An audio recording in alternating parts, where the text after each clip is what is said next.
કાપડ વેપારી સાથે ઠગાઈ આચરનાર ઠગ દંપતી સહિતનાઓ વિરુદ્ધ પોલીસ કમિશનરને આવેદનપત્ર આપી ન્યાય અપાવવાની માંગ કરાઈ હતી। સુરત પોલીસ કમિશનર કચેરીએ આવેદનપત્ર આપવા પહોંચેલા પીપોદરા ખાતે ગ્રે કાપડ ઉત્પાદન તથા વેચાણ કરનાર રમણીકલાલ બાબુલાલ તિંબડિયા કે જેઓ દેવરામ ટેક્સ ફેબના પ્રોપાઇટર છે,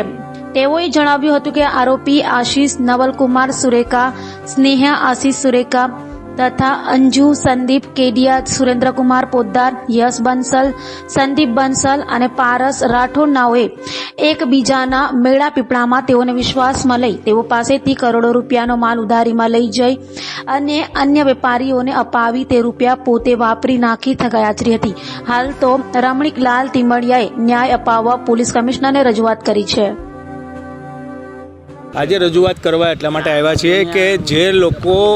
એક ઉઠામણાનો દૂર ચલાવી રહ્યા છે, આખું સ્કેન્ડલ ચાલી રહ્યું છે, એમાં આ વખતે મોટા માથાઓ સંડોવાયેલા છે। આગળ અનાસ મોતિયાણી કરીને ગ્લોબલની અંદર એક 20-25 કરોડનું ઉઠામણું કર્યું હતું, ત્યાર પછી જ્યારે સીપી સાહેબે પોતે હેન્ડલ કરીને આ આખા કેસને હેન્ડલ કરેલો અને જેમાં રિકવરી આવે છે 7-8 કરોડની રિકવરી આવી હતી અને બાકીની કાર્યવાહી ઇકોસેલે કરી છે અને આજે એ હજુ પણ એ ગુનેગાર છે, ભાગતો ફરે છે અને દુબઈમાં છે। આજે જે પરિસ્થિતિ છે એમાં મોટા માથાઓ છે જેની પાસે અઢળક મિલકતો છે, આલિશાન ફ્લેટોમાં રહે છે, એવા ભાઈ આશીષ સુરેખા અને સ્નેહા